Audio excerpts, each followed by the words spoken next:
Yes, indeedy, folks. It's the Beer Drinker's Guide to the Great Wahoo.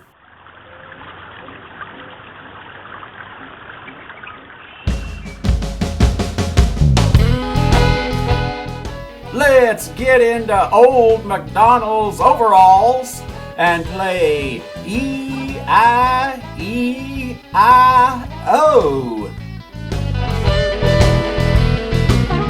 It's East Idaho, East Idaho.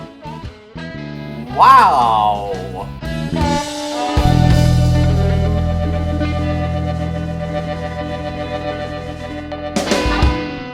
It's not a very long drive, folks, and there are some mighty interesting things to check out over on the great eastern side of Idaho. During the end of September and 1st of October, my good friend Harold Moss and I had occasion to go exploring around eastern Idaho. As we approached the Rexburg exit from Highway 20, I saw a sign that said Teton Dam Museum. Now I thought that would be an interesting thing, and I knew Harold didn't know anything about the collapse of the Teton Dam, so we turned off the highway and went looking for the museum. Turns out the museum is in this building. Originally built in 1911, dedicated January 7th, 1912. The Fremont Stake Tabernacle was the pride of the local Mormon community. And no wonder, it really is quite a lovely building.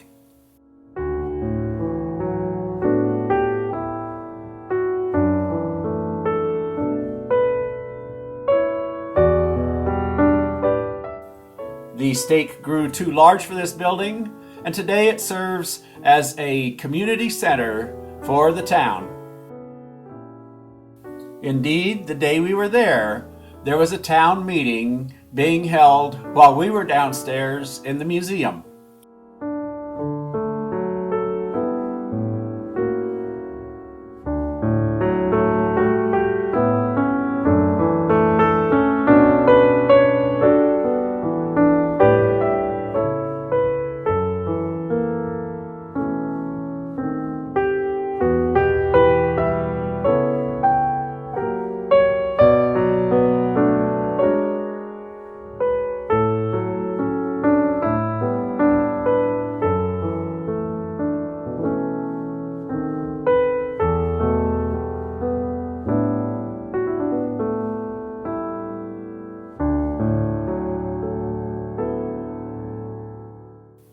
This picture from 1911 shows the construction of the building.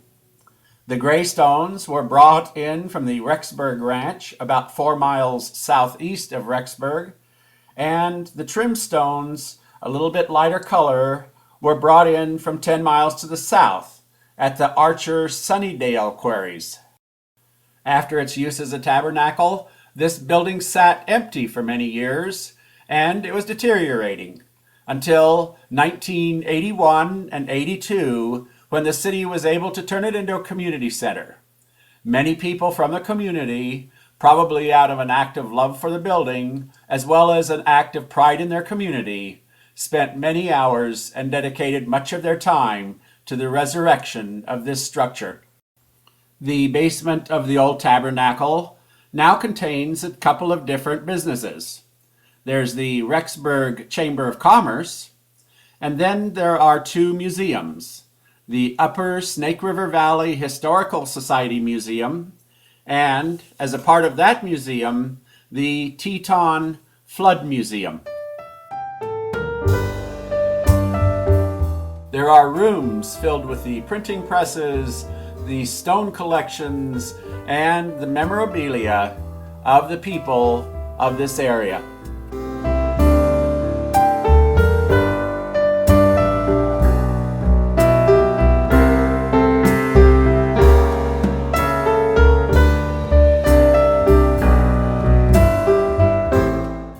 My father remembers skis like these bringing the mail into Atlanta when he was a lad.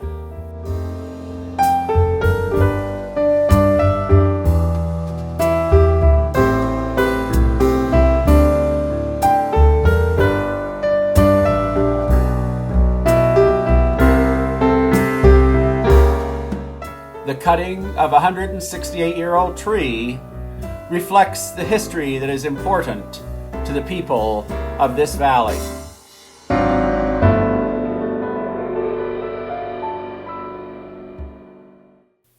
Perhaps a third of this museum is dedicated directly to the Teton Flood. And now, folks, I really must admit that I was not a very good guest over in eastern Idaho. I, of course, had been interested in the flood. It's a horrible thing when a dam collapses.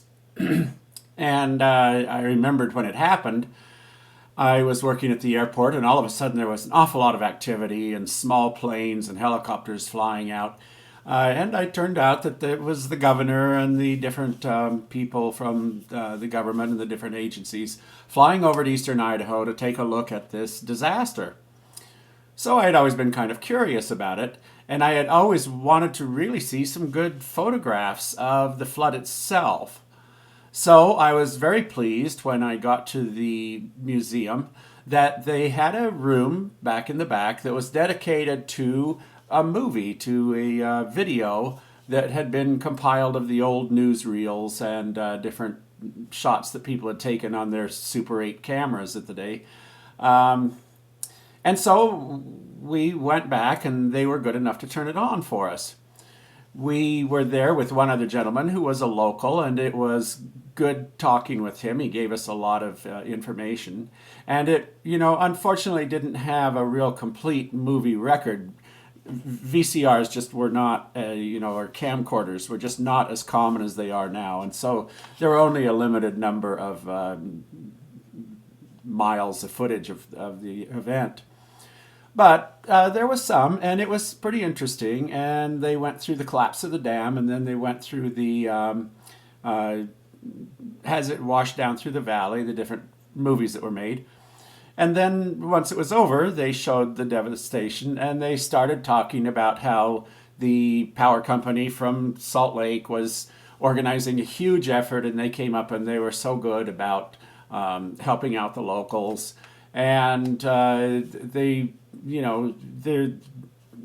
there was going to be about another 10 or 15 minutes. It was about half of the length of the video about the community effort to clean up. Well, as much as I do appreciate the difficulty of the effort to clean up, that really wasn't what my friend and I had gone to see. We came to see the flood and the devastation. You know how boys are. So my friend and I got up and left. We went out and started looking at the rest of the museum. As soon as we left, the lady who was at the front desk of the museum came running over and, "Oh, is the show over already? It didn't seem like it should be." And we just explained, "Well, no, we saw what we were interested in." Well, I think in that community over there, the interesting thing was not supposed to be the devastation and the flood. The interesting thing was supposed to be the community working together to fix it up afterwards. I felt a little bit, not of a being put off or being put down or anything, but a bit of a just being aghast at why would people not be interested in the rest of the story. So that was my experience as a guest watching a video in eastern Idaho.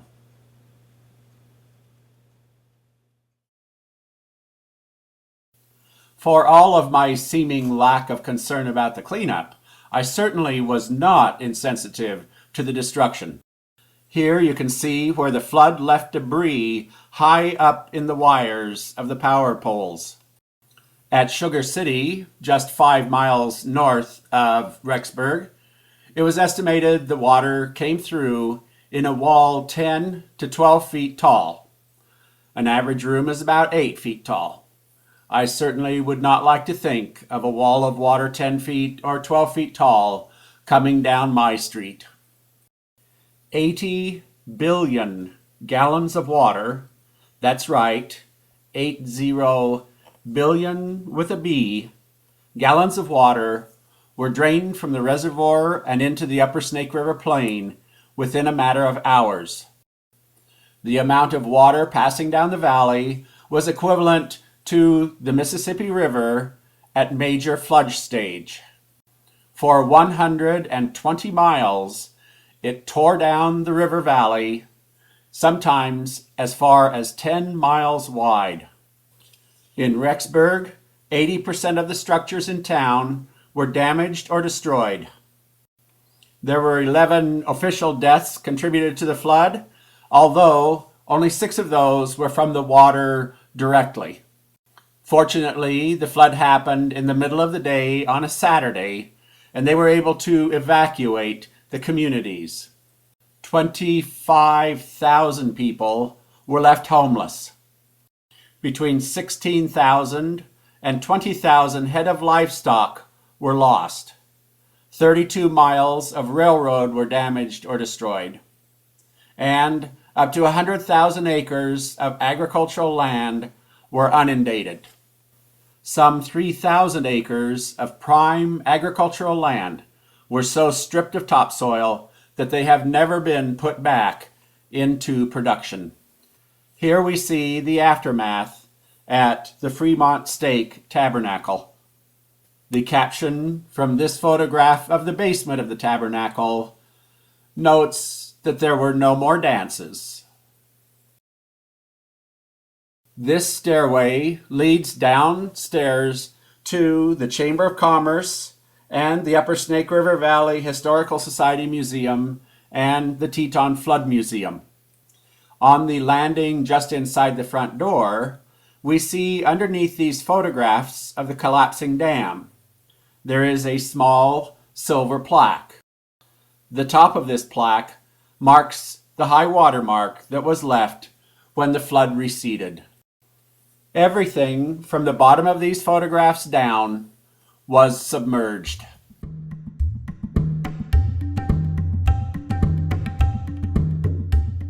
This is the Teton River Canyon before the dam was built. Indeed, this is the location of the dam. There had been a great controversy about building this dam. People knew this area to be filled with very unstable rock formations.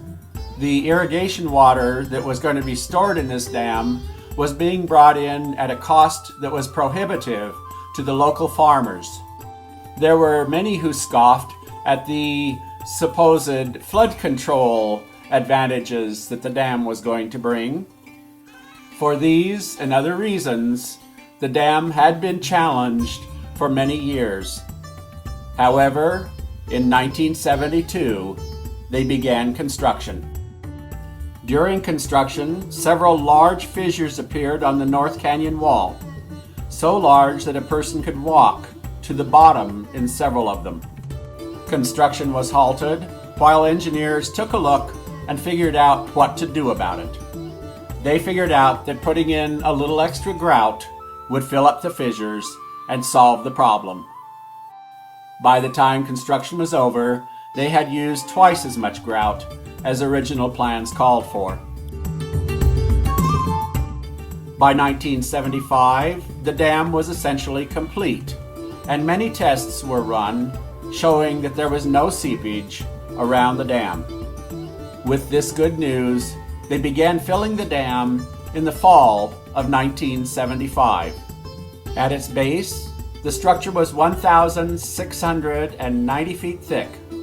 It was 35 feet wide at the top. It was 305 feet tall and 3,050 feet long.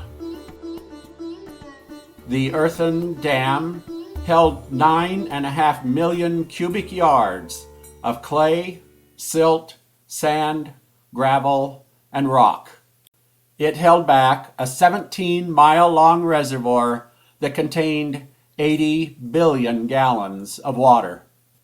1975-76 was a good water year, and the reservoir was filling nicely in the springtime.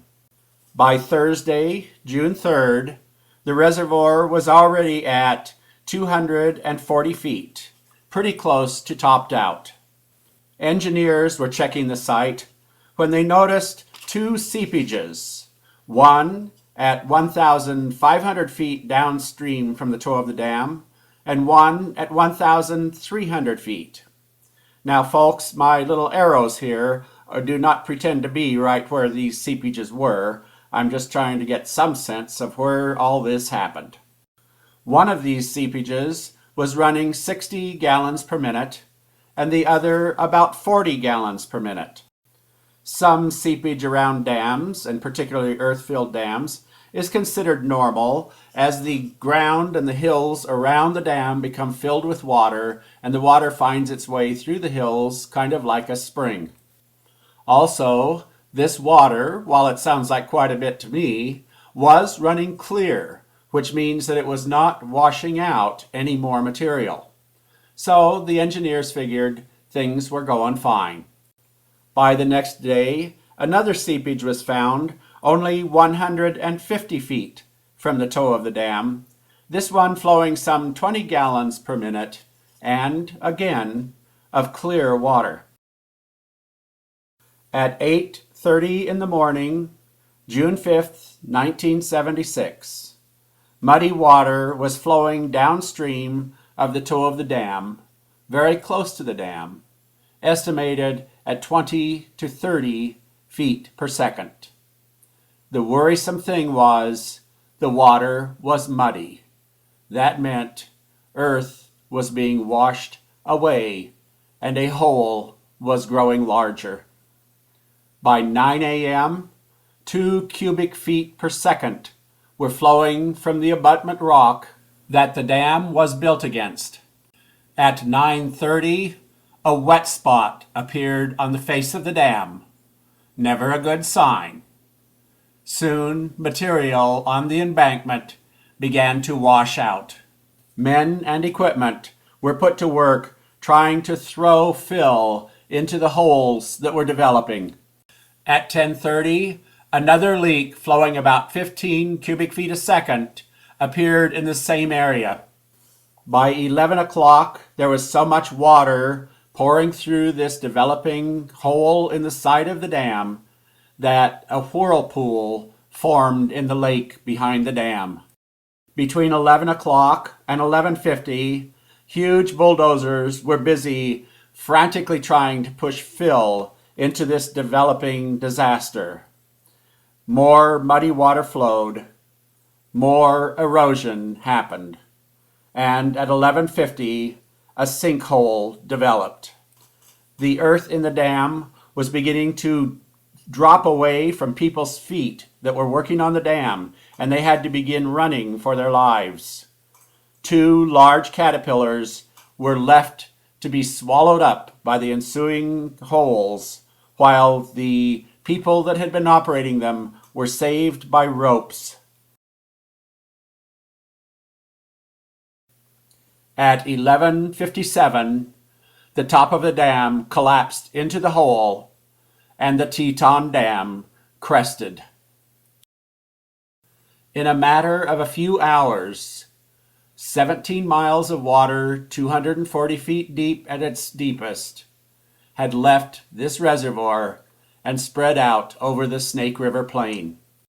80 miles downstream, at the headwaters of the American Falls Reservoir, the water began dropping as they emptied the reservoir in a desperate attempt to catch this water and not let the flood continue. The dam at American Falls is an old dam, one of the first built.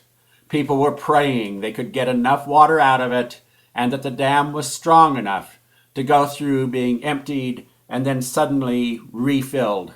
Fortunately, American Falls did hold, and there were 80 miles of disaster instead of what could have been hundreds. One interesting afternote of the collapse of this dam is that after the reservoir was empty and after the water had gone down, the water continued to run out of the side wall, out of the side of the canyon there, for 2 hours. It was that saturated with water. People had pointed out that the walls of this canyon are filled with crevices and cracks, and that people would be just darn fools if they thought that they could stop water from going through them. The engineers disagreed and knew that they could get the job done. As it turns out, they had to admit that it was not the dam that collapsed. It was the wall against which the dam was built. This is the dam site today. The gap on the far side of this little pyramid in the middle of the canyon was where the dam washed out. On this side, it is my understanding, they have bulldozed it out in order to understand the construction of the dam better and better understand why it collapsed. The little pyramid is the remnants of the dam itself. Looking downstream from the dam site, you can see that the valley is filled, I would say, halfway, if not more, with rocks and sand and dirt. These rocks and silt and sand were once called the Teton Dam. One story was a couple of boys that were fishing in the river, a place that they had fished many, many times, their favorite fishing hole, just a little ways down from the dam. They couldn't see the dam, but they noticed the water getting awfully muddy, and they noticed it rising. Then they heard a mighty roar. They looked up and saw a wall of water. They jumped, they swam, they managed to grab some logs. They floated along, trying to keep from being crushed between things that were floating around. Finally, they managed to get into trees and await rescue. The dam collapsed in June of 1976. It was not until January of 1987 that all the claims had been declared settled and the claim office was closed.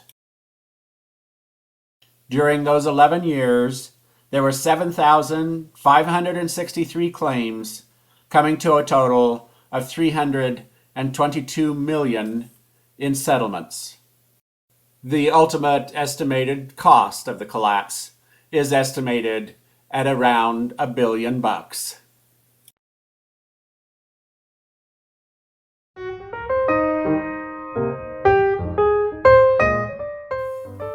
And now a special thank you tip of the thanks sombrero to Mr. Dale Howard. Dale Howard is the gentleman who took the original photographs that I took photographs of at the Teton Flood Museum. Specifically, Dale was there to take this series of 4 photographs that we've used in this production.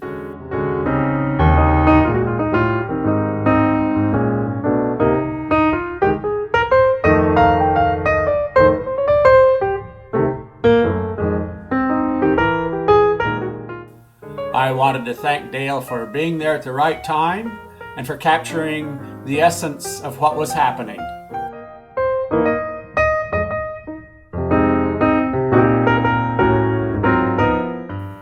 These photographs were used by Time magazine in their report of the incident.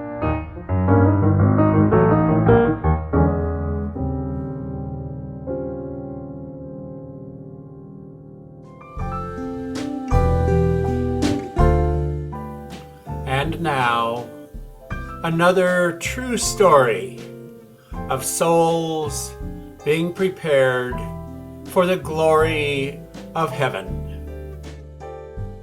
As so many of our souls for the glory of heaven stories do, this one begins in a neighborhood church. A lovely church, a Sunday morning. The pastor is a jolly good fellow, but of course, being pastors, he does have to preach what shall and what shall not be carried on. And so for this Sunday, he has chosen the story and the issue of the 10 Commandments. Things are going well. as well as they usually do. A good deal of the congregation was in exactly the regular Sunday morning attentiveness that the good pastor was used to seeing. But then the good pastor got to the commandment, "Thou shalt not steal."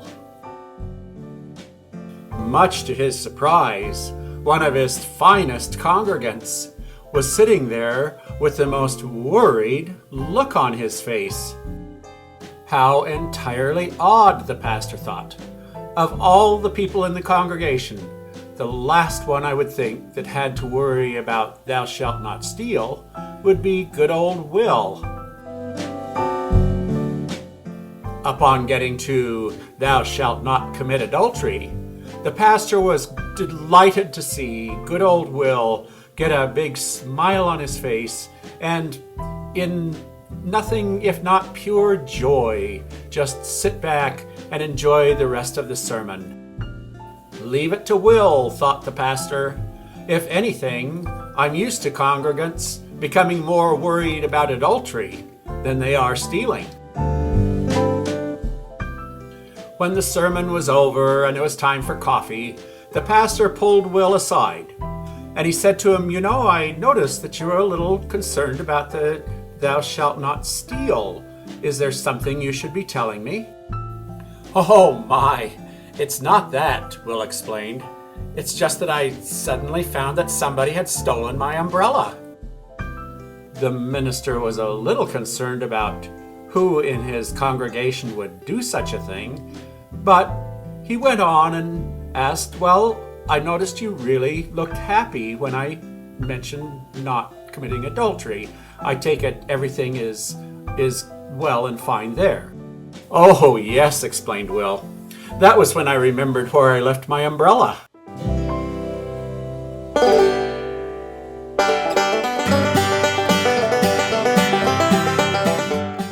And that's another Beer Drinker's Guide to the Great Wahoo.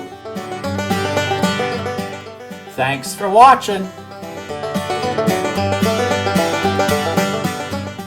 Hope to see you next week.